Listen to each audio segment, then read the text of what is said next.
duda, las guerras no son solamente comerciales.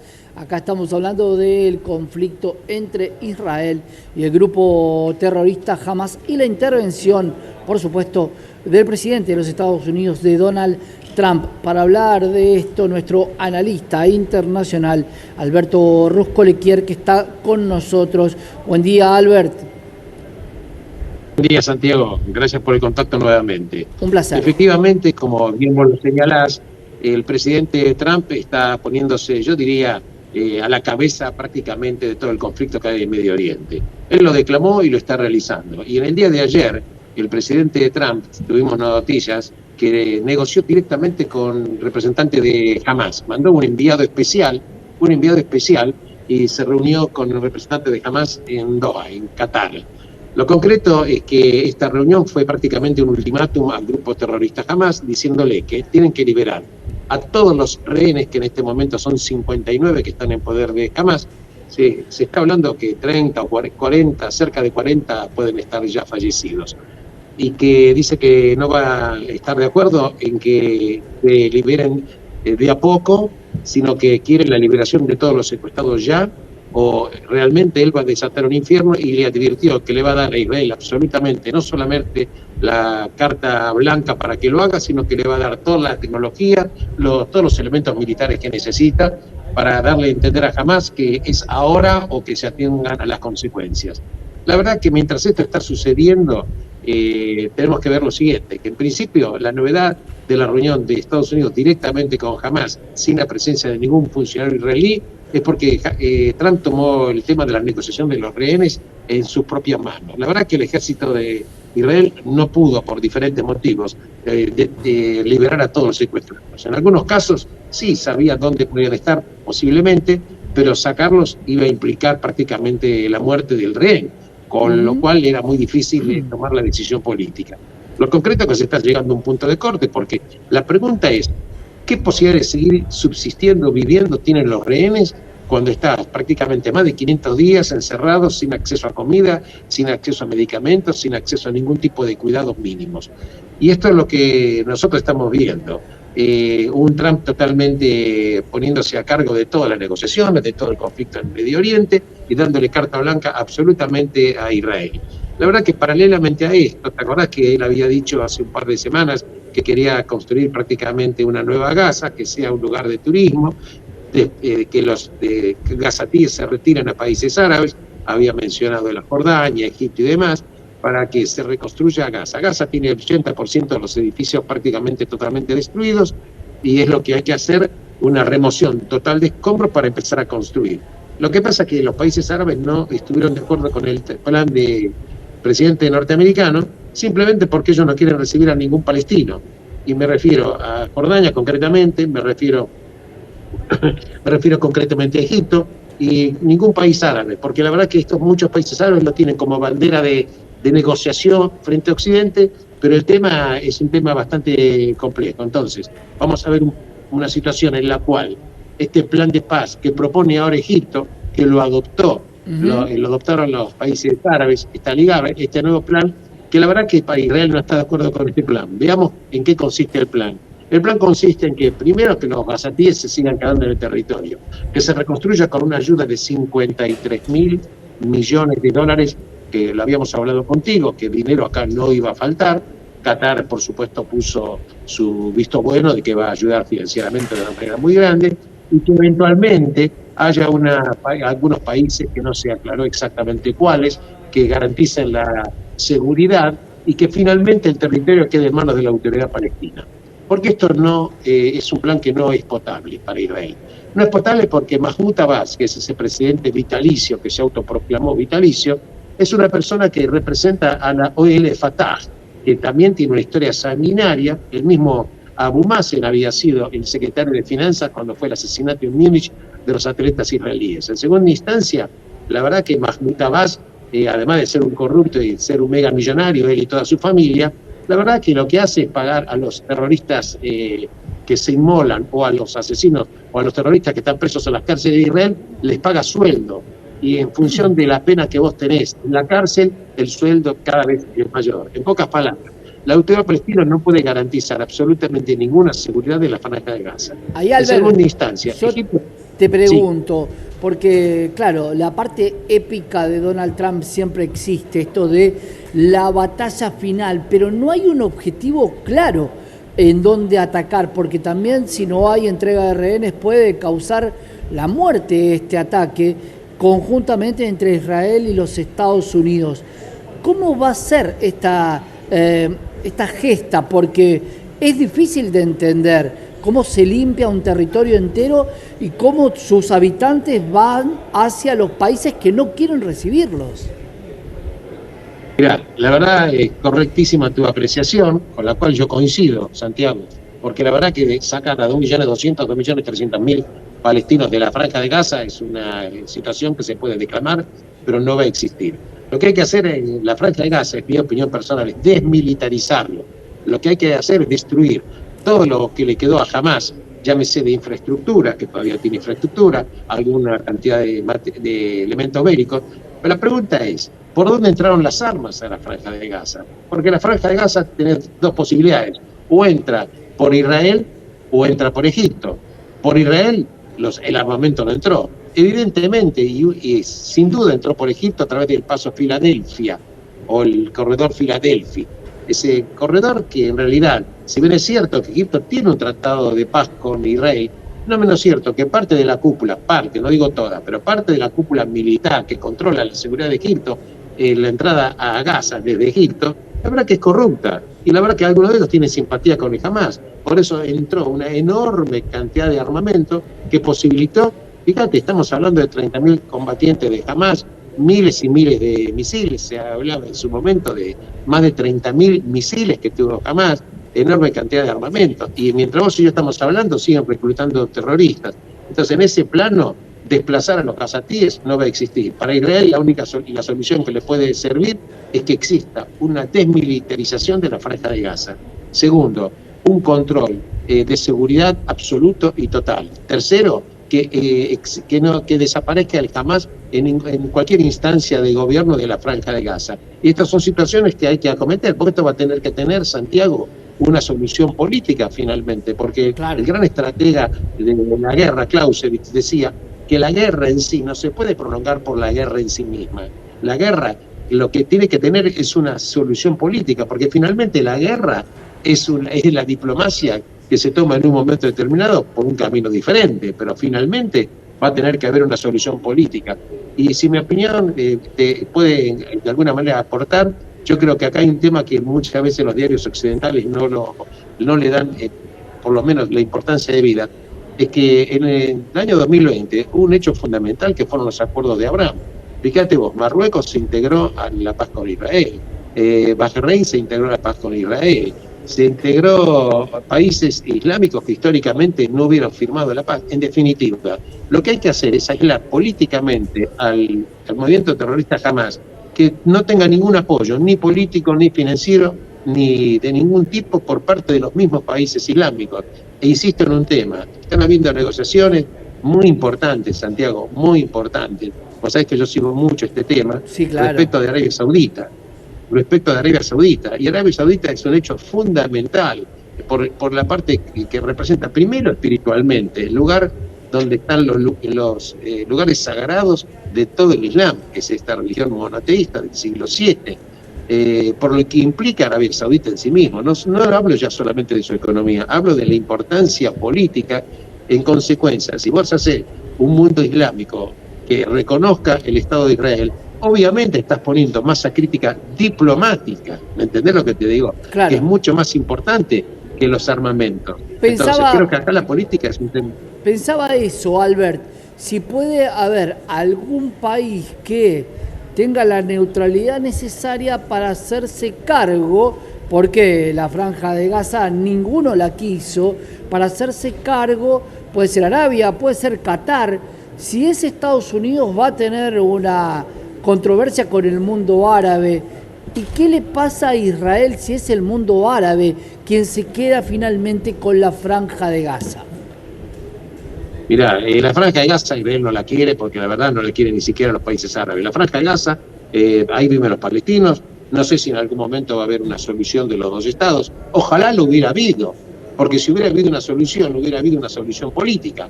El Claro. tema es que no puede haber una solución política mientras exista terrorismo, porque no hay con quién negociar. Incluso Hamás domina la Franja de Gaza. Abu Mazen o Mahmoud Abbas domina lo que es Judea y Samaria, que es la Cisjordania. Entonces ni siquiera hay un liderazgo unificado con el cual vos puedas absolutamente acordar. De todas maneras, volviendo al principio de esta charla, claro que el presidente Trump, un país que tiene una economía gigantesca, 27 trillones, la principal potencia militar, está ejerciendo su presión enorme, y tratando de cambiar la regla de juego en Medio Oriente. Pero no solamente Trump está cambiando la regla de juego en Medio Oriente. Fíjate lo que está haciendo Trump en cuanto a su poderío y respecto de otros tipos de temas que pasaron esta semana, incluso respecto de la parte económica en el mundo. Cuando viste esas tarifas, esas aranceles. Que habían pausado.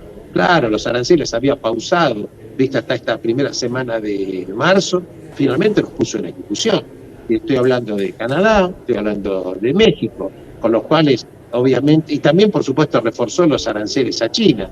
Hay que saber que, por ejemplo, Trump, en su visión geopolítica, dice: tengo un déficit de 1.212 billones. Para traducir, ellos dicen billones, acá nosotros decimos trillones.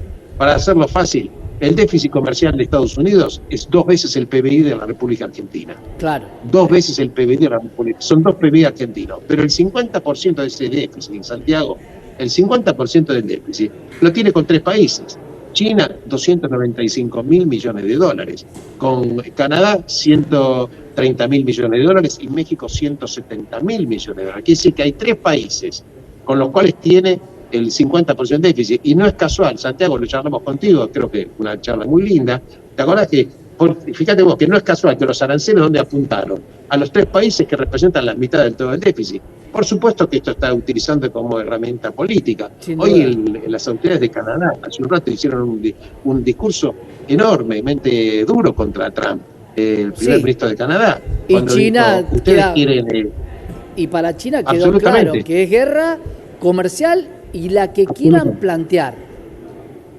Absolutamente, y esto no es un pequeño detalle. Fíjate, en Canadá las autoridades que dijeron hoy: ustedes quieren que cortemos relaciones, bueno, no vamos a importar más no es solamente aranceles, que vamos a replicarlos, que los replicaron, vamos a tener los mismos aranceles que ustedes nos coloquen, sino que vamos a poner barreras. No vamos a comprarle más alcohol, los vamos a dejar sin luz, porque no sé si la gente sabe que Minnesota, Michigan y Nueva York reciben electricidad de Canadá. ¿Me captás? Entonces, acá estamos viendo un mundo que se está complejizando. Claro. Lo hemos un poco advertido contigo desde el año pasado. Fíjate vos que esta guerra económica va a provocar inflación. La inflación inevitablemente va a traer aparejado eventualmente como posibilidad que la Fed o Reserva Federal de Estados Unidos suba la tasa de interés. Y esto va a implicar un decrecimiento económico mundial. Claro. Un mundo diferente. Albert, sí. Quería hablar algo con vos porque venimos hablándolo muy seguido esto, y a los ojos de Israel el desarme de Hamás no sería lo más interesante, sino erradicar al grupo terrorista, porque los terroristas han demostrado de que con solamente algunos cuchillos y un poco de logística pueden hacer daño igual, no necesitan tanto armamento. ¿Qué va a pasar con la visión de Israel? Porque lo que pasó ese 7 de octubre no necesitó de tanto armamento, Albert, más logística. Mirá, y locura. Pusiste ya una llaga, una vez más. Y esto habla de buen periodista. La verdad que un fallo monumental de la Fuerza de Defensa de Israel. Un fallo monumental de la inteligencia israelí. Entraron 6.000 terroristas en el ataque, más de 6.000. Y la verdad que por motivos que se están investigando, que no, algunos informes salieron, todavía no tienen la estructura adecuada, por lo menos para darlos como válidos completamente, de que la verdad que la Fuerza de Defensa de Israel estaba más preocupada por lo que iba a aparecer y lo que iba a pasar en Judea y Samaria, pero de todas maneras lo que es inexplicable, que las personas, los civiles que estaban reclamando y denunciando ya la matanza en la mañana de ese infausto 7 de octubre, las horas que tardó el ejército de Israel, la Fuerza de Defensa de Israel, en llegar a la zona de los kibutzim para tratar de repeler esta agresión. La falla fue gigantesca y todavía creo que políticamente las cabezas no han rodado adecuadamente, no solamente en el plano militar, sino no han rodado adecuadamente ni siquiera en el plano político. De esto se va a tener que seguir dando cuenta y yo te puedo asegurar que esto en algún momento, esto no se va a dejar de lado en absoluto. Respecto de que jamás, claro, vos no puedes, respecto a tu comentario, no puedes evitar un atentado con un cuchillo. Fíjate vos lo que pasa mismo dentro de las ciudades israelíes, que todos los días prácticamente estás escuchando que viene una persona, algunos casos, por ejemplo, fue un ciudadano árabe israelí, que te quiero aclarar que la inmensa mayor parte de los árabes israelíes están viviendo muy cómodamente y están en contra del terrorismo islámico. Eso es, absolutamente esto es así. En Israel tenés jueces islámicos, en Israel tenés ministros, partidos islámicos, no sé si la gente sabe, pero la verdad es que lo que no vas a poder eliminar es el terrorismo así, ese lobo solitario, ese cuchillo, esos 2 o 3 crápulas que en una célula hacen algún explosivo. Pero lo que pasó el 7 de octubre no era una situación de pequeña escala, fue una situación de escala enorme. Estamos hablando de drones, estamos hablando de misiles, estamos hablando de misiles enormes, 15, 20 mil misiles, no es poca cosa. Claro. Y esto fue producto también de una actividad equivocada de Israel, que tuvo una permisividad en los últimos años. Bueno, veamos cómo sigue la historia. Nada está terminado nunca. Albert, te pregunto porque también algo que llama mucho la atención es cuando dos personas se pelean y están acostumbrados históricamente a pelearse, bajas de un lado, bajas del otro, pero se mete un país totalmente ajeno como lo es Estados Unidos con una inteligencia artificial mostrando un paraíso de hoteles y casinos en la Franja de Gaza, algo que publicó en sus redes el presidente de los Estados Unidos. ¿Qué le pasa al gazatí cuando puede perder su soberanía y tiene que irse de su tierra? ¿Qué pasa con el arraigo de la soberanía cuando el que se mete es un tercero que nada tiene que ver? Una canción en la Argentina decía: y están tan lejos de casa, y le decía Raúl Porchetto sobre el conflicto de Malvinas. La soberanía cuando se interviene desde los Estados Unidos, ¿qué le va a pasar a los gazatíes? Mirá, la verdad que los gazatíes no están de acuerdo con ninguna intervención militar norteamericana, ni ninguna intervención militar de ningún país. Yo creo que tiene que hacerse cargo una solución política de una densidad política enorme. Por eso te repito, la importancia que los países islámicos se hagan cargo de la Franja de Gaza desde el punto de vista, poner masa crítica diplomática, ayudar en los buenos términos. Y los buenos términos son que exista una posibilidad de vida adecuada, que no se permita que ningún movimiento terrorista, llámese Hamas o Jihad Islámica Palestina, se hagan cargo del gobierno, y que incluso los dineros que Qatar, por ejemplo, no únicamente Qatar, entregaba falsamente a los gazatíes, que los entregó ese dinero, una gran parte de ellos se sabía que iba parte del grupo terrorista Hamas para el tema de armamentos. Entonces, esto es lo que hay que desarticular fundamentalmente. Si existe una posibilidad de en algún momento solucionarse, claro que sí. ¿Va a ser corto? No, en absoluto. Porque vos ponete a pensar que los chicos, desde que de pequeño, yo estuve varias veces en la Franja de Gaza, Santiago, en su momento antes del 7 de octubre, y he hablado con algunos dirigentes también. Te voy a decir lo siguiente: los chicos en general están prácticamente educados en la doctrina del odio al diferente. Están educados. Claro. Fíjate vos, pero ¿se puede un mundo diferente? Se puede. Fíjate, yo tuve la oportunidad de ser invitado a los Emiratos Árabes Unidos. Y vos ves en los Emiratos Árabes Unidos, vos, por ejemplo, que es un país maravilloso. La verdad que te lo digo con toda... Estuve varias veces, 4 o 5 veces estuve ahí. Y vos, por ejemplo, ves la convivencia, y es un país totalmente islámico, muy respetuoso del Islam, pero muy respetuoso también del diferente. Entonces la pregunta es, si se pudo, ¿por qué no se puede en otros lados? Es como vos alimentás. Mira, creo que los filósofos dicen que cada ser humano tiene 2 lobos dentro de uno mismo. Un lobo bueno y un lobo malo. La pregunta es, ¿cuál es el lobo que va a triunfar? Y el lobo que triunfa es el lobo que uno alimenta. El que uno alimenta, eso es cierto. Y hablando de lobos, porque hay lobos solitarios y esta decisión política entre Estados Unidos e Israel, quiero saber qué le pasa con los otros lobos. Hablamos de Siria, hablamos de Jordania, hablamos de Irán y hablamos de Yemen. ¿Cuál va a ser la postura de estos países que suelen confrontar con estos dos que nombramos, y también de Egipto. ¿Qué crees que va a pasar? Porque también forman parte de un Oriente Medio ampliado. Ya, veamos, como dice el destripador, vayamos por partes. Primero Jordania, tratando de seguir el orden tuyo. Jordania, recordemos que el padre del actual rey de Jordania, fue tratado de ser asesinado por la OLP Fatah en el famoso Septiembre Negro de la década del 70. Esto provocó que el padre del actual rey de Jordania provocó una matanza de 20.000 palestinos que estaban viviendo dentro de Jordania, entre ellos Yasser Arafat, que se escapó de Jordania. Que sí, que si algo el rey actual de Jordania no quiere es más palestinos de los que ya tiene dentro de su propio territorio. Y hay un tema que la gente no sabe. Nadie se pregunta por qué en los países islámicos hay campamentos de refugiados palestinos. Hay campamentos de refugiados palestinos en Jordania. Hay campamentos de refugiados palestinos en países árabes. La pregunta es si están los palestinos en países árabes, ¿por qué los tienen dentro de campamentos? ¿Para recibir ayuda financiera? ¿Para manejarlos políticamente, internacionalmente? Claro que otro mundo totalmente posible. Jordania no quiere saber absolutamente nada. Nada. Fíjate vos que cuando termina la guerra de los 6 días, que Jordania pierde parte de lo que era territorios que tenía, cuando Israel le quiere devolver Judea y Samaria, dijo, gracias, nosotros no queremos. Lo mismo hizo Egipto con la Franja de Gaza. No los quieren. Egipto es un país importantísimo, 100 millones de personas.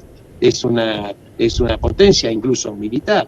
Claro que Egipto en la década del 70, cuando estaba Anwar al-Sadat de presidente, ¿te acuerdas que hizo la paz con Begin? Pero ¿qué pasó con Anwar al-Sadat?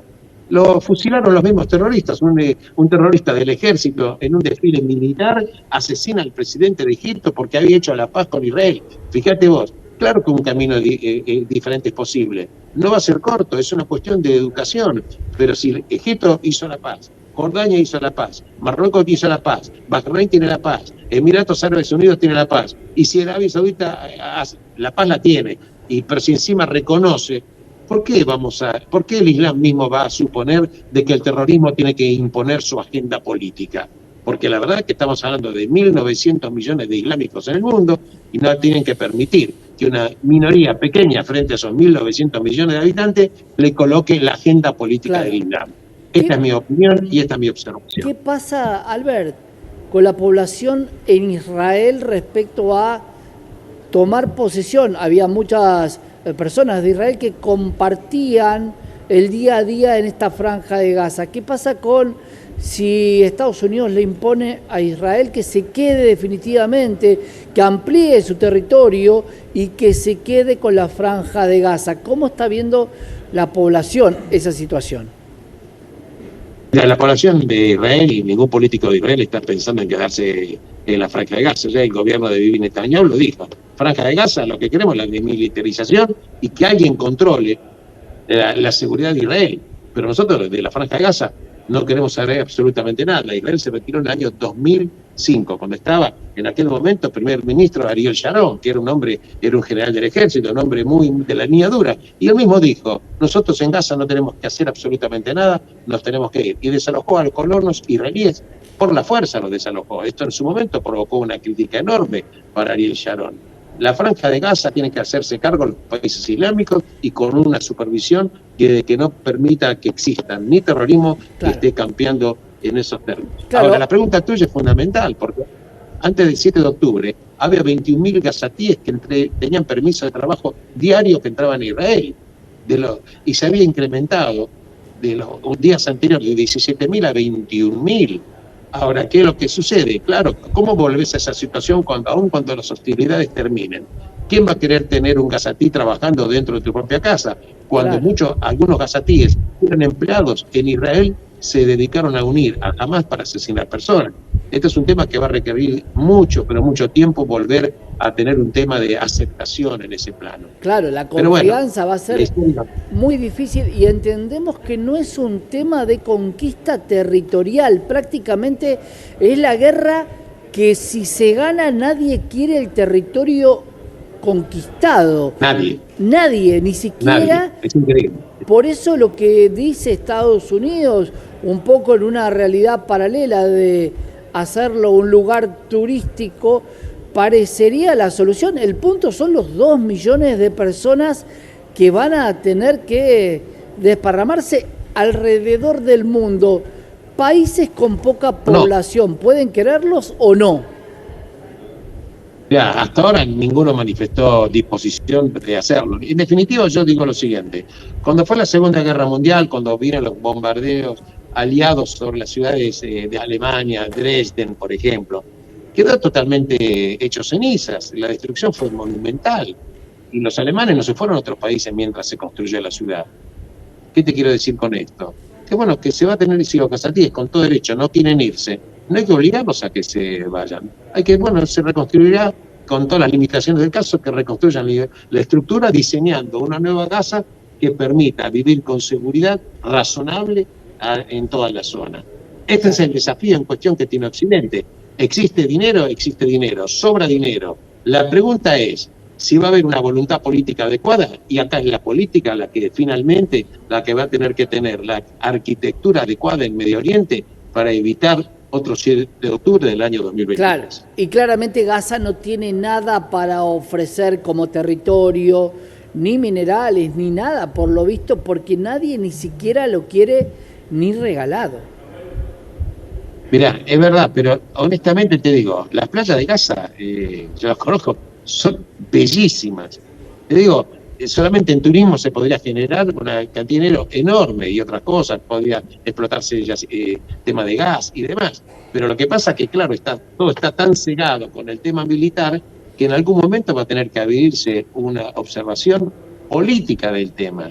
Las guerras no pueden transformarse en perpetuas, porque si se transforman en guerras perpetuas, habla de un fracaso monumental de la política. Sin duda, Albert, gracias por estar con nosotros.